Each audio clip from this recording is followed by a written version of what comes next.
नमस्कार दोस्तों, मेरा नाम आनंद पांडे है और आज मैं फिर आपके सामने हूँ।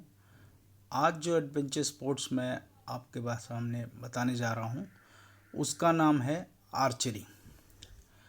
तो आर्चरी को एक हम ऐसे भी कह सकते हैं, इसको धनुर्विद्या। किसी निश्चित लक्ष्य पर धनुष की सहायता से बाण चलाने की कला को धनुर्विद्या या आर्चरी कहते हैं। तो ये आर्चरी जो आज स्पोर्ट बन गया है, ये किसी समय हमारे एक युद्ध का करने का एक तरीका होता था और ये युद्ध करने का सबसे प्राचीन तरीका है। हमारे भारतवर्ष में जो हमारे वेद हैं उसमें एक उपवेद है धनुर्वेद।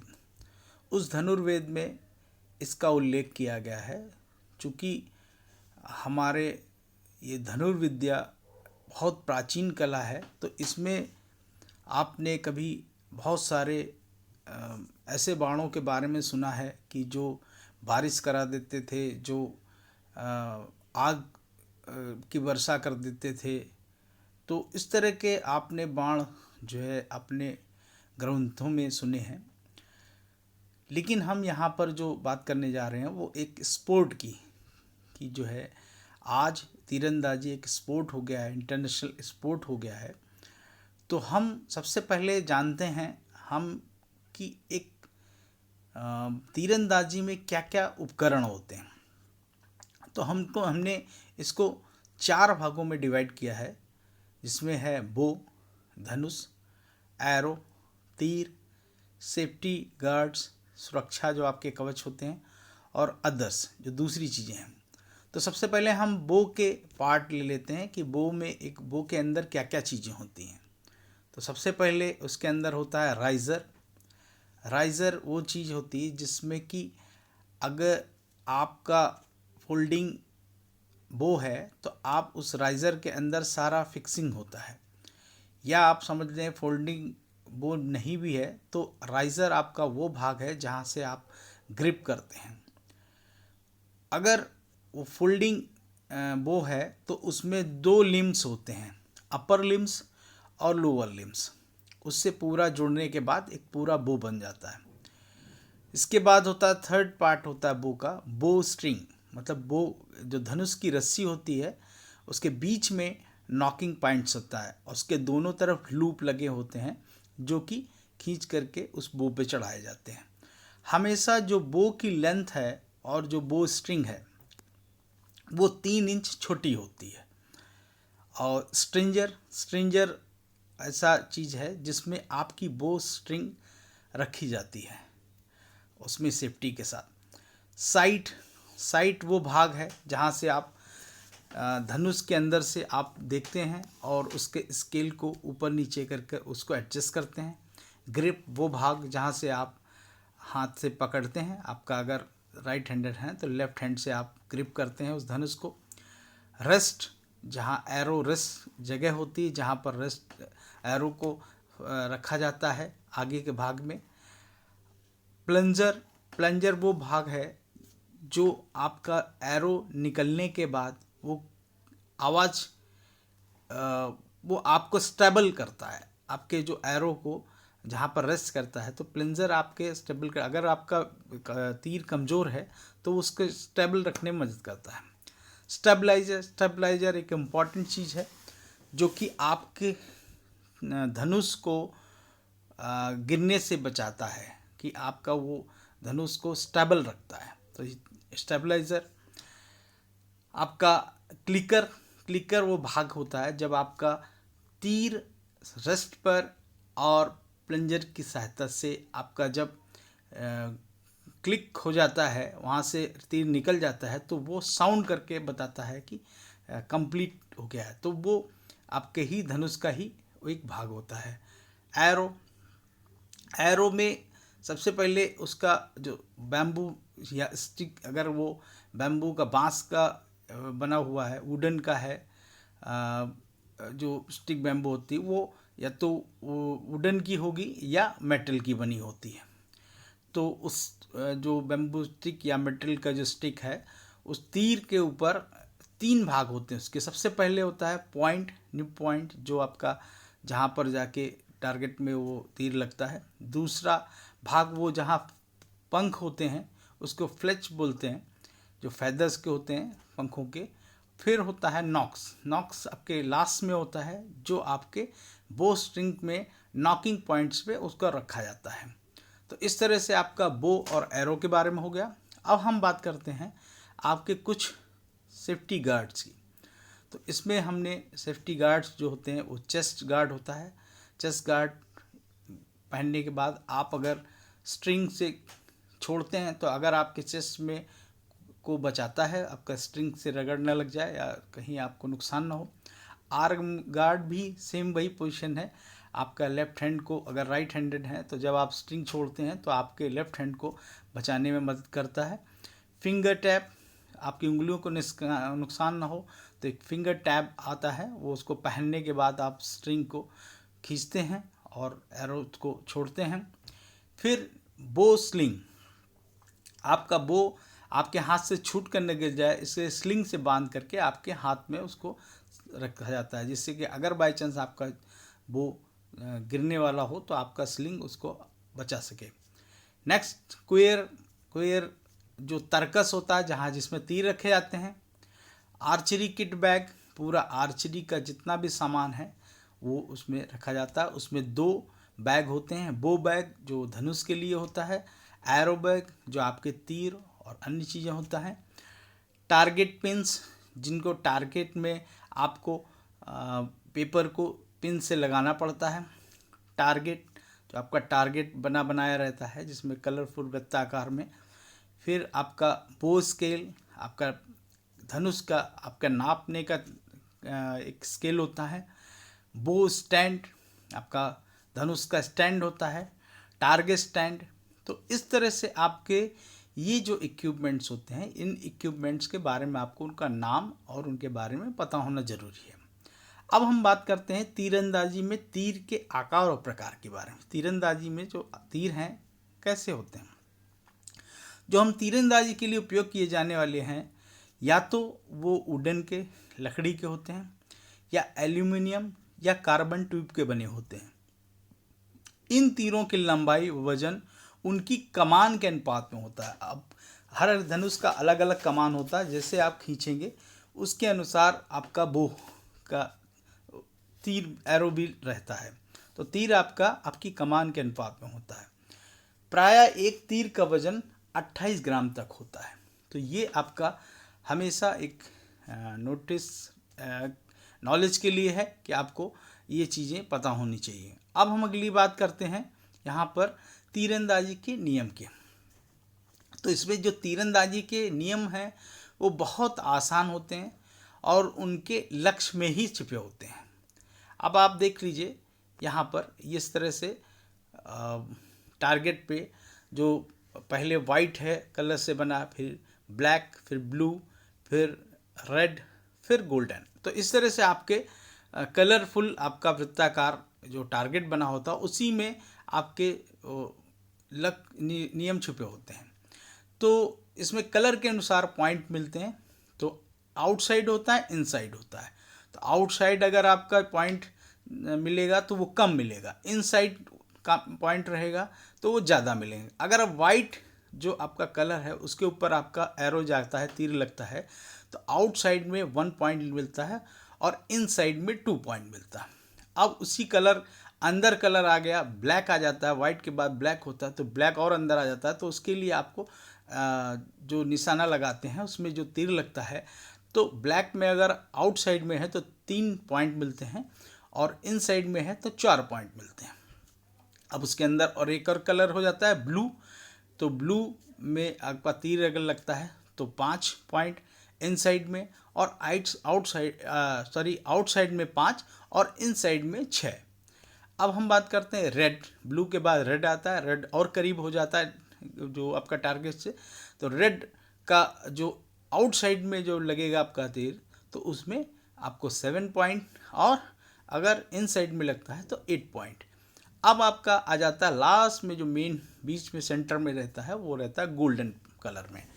अब गोल्डन कलर के अगर आउटसाइड भाग में लगता है तो 9 पॉइंट मिलते हैं, और इनसाइड में लगता है बिल्कुल तो आपको 10 पूरे पॉइंट मिलते हैं। तो इस तरह से आपका उस गोल्डन कलर में कहीं भी अंदर की ओर मिलेगा लगेगा तो आपको पूरे 10 पॉइंट मिलते हैं। तो इस तरह आपका जो अगर ट्रायल राउंड या क्वालिफाई करने के लिए सबसे पहले आपको क्या कि अगर लंबी दूरी है तो 6 तीरों में आपको जो आपका जो है कंपटीशन है उसमें आपका डिसाइड करेगा कि आप ट्रायल राउंड में या क्वालिफाई कैसे करते हैं।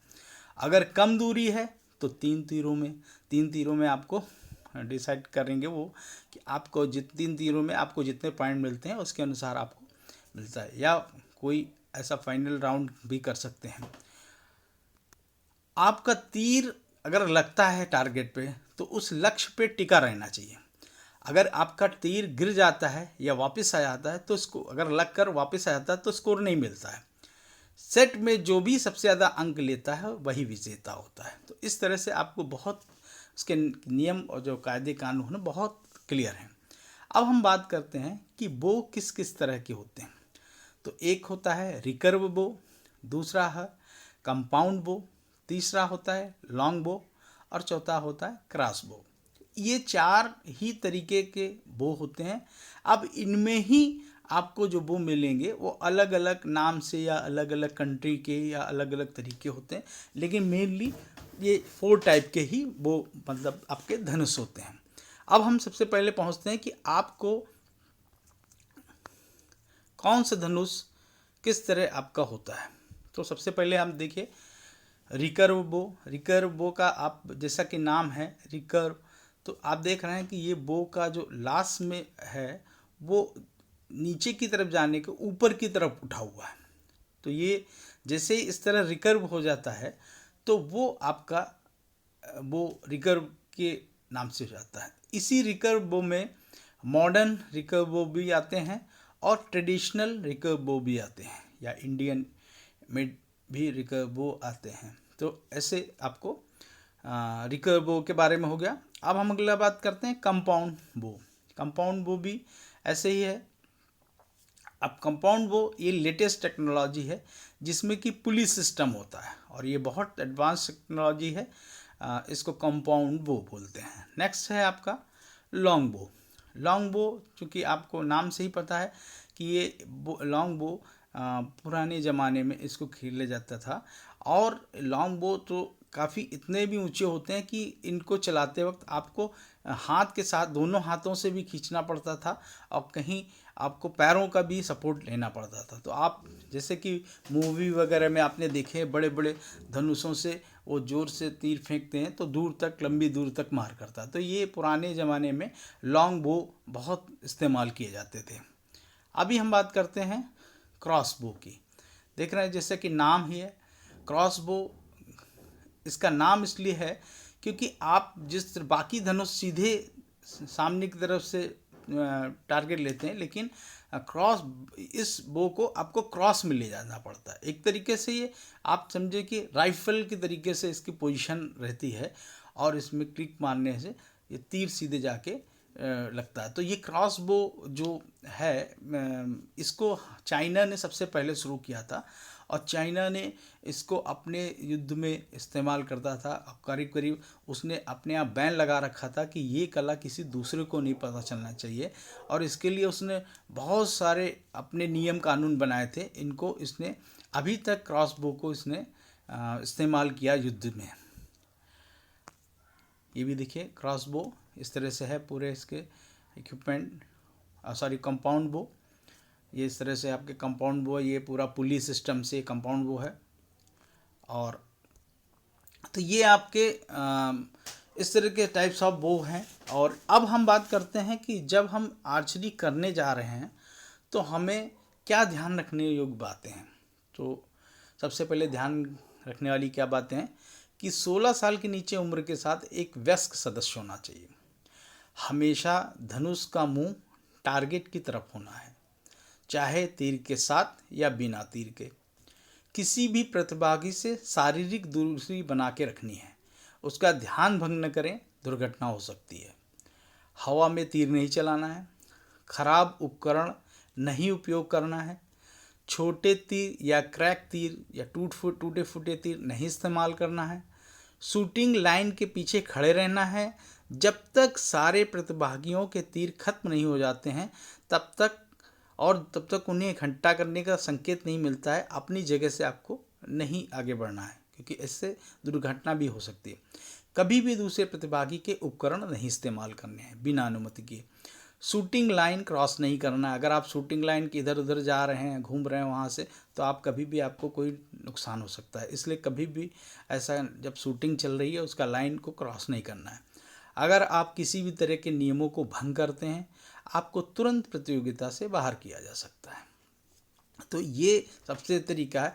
इन नियमों को ध्यान में रखते हुए आपको काम करना है, और एक प्रशिक्षक, कोच या ट्रेनर को ज़रूरी है कि ये जो नियम हैं वो उस समय जहाँ आर्चरी हो रही हो उसको वहाँ पेश कर दे और इनका पालन भी करवाए। ऐसा नहीं कि सिर्फ और सिर्फ बताने से, उनका पालन भी करवाना है। दोनों प्रतिभागी और प्रशिक्षक को दोनों का कर्तव्य है।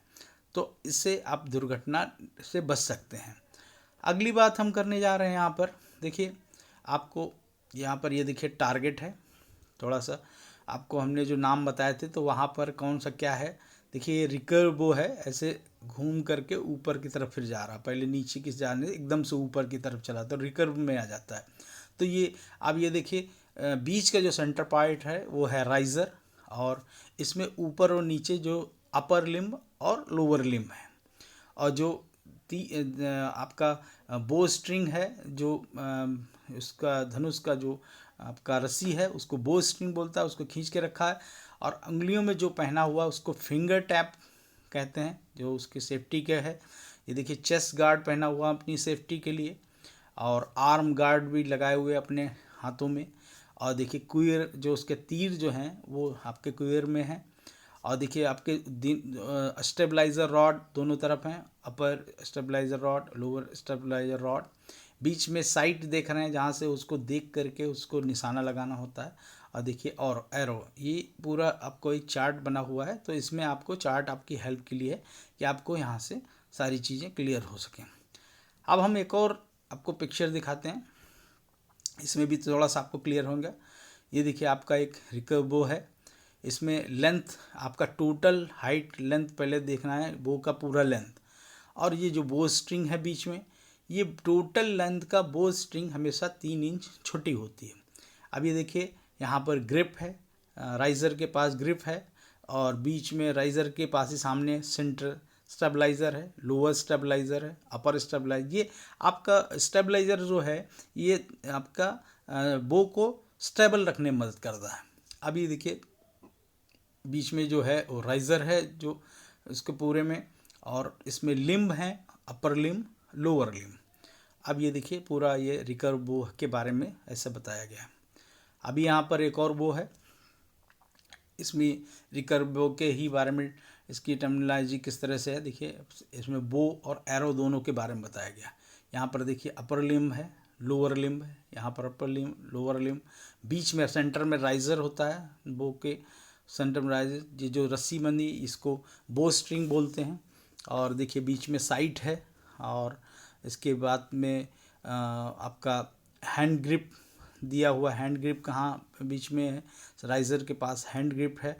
और आपका बैक पार्ट जो है आपका बो का बैक पार्ट है, पीछे का हिस्सा आपका जो है बो स्ट्रिंग, इस तरह से आपका। अब यहाँ पर देखिए ये पूरा आपका बो के बारे में हो गया। इधर यहाँ पर देखिए आपका एरो के बारे में भी है। तो एरो में सबसे जो पीछे का जो हिस्सा है ये दिखाया हुआ है ऊपर की साइड, ये है नॉक्स। जो नॉक्स को क्या है, आपका जहाँ पर नॉक्स पॉइंट होता है आपके बो स्ट्रिंग में, उसमें फंसा दिया जाता है। ये फ्लैच जो फैदर के बने हुए हैं, यहाँ पर देखिए थोड़ा सा डेकोरेशन भी किया हुआ है। डेकोरेशन ये एरो के बीच में फ्लैच के बाद ये पूरा भाग को साफ्ट बोलते हैं, जो पूरा तीर के भाग को बीच के, इसको साफ्ट बोलते हैं, या वुडन स्टिक या मेटल स्टिक इसको बोल सकते हैं, इसका बना होता है। सबसे आगे वाले के हिस्से को पॉइंट कहते हैं। तो ये पूरा निब पॉइंट ऐसे कहते हैं। तो ये टोटल आपका इस तरह से आपका आर्चरी होता है। तो आप कभी भी आर्चरी करने जा रहे हैं तो आपको इन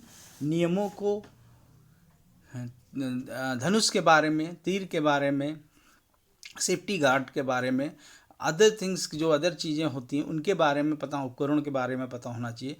तीर का आकार प्रकार के बारे में पता होना चाहिए। तीर को चलाते वक्त क्या, आर्चरी करते वक्त आपको क्या ध्यान रखना है बारे में पता होना चाहिए।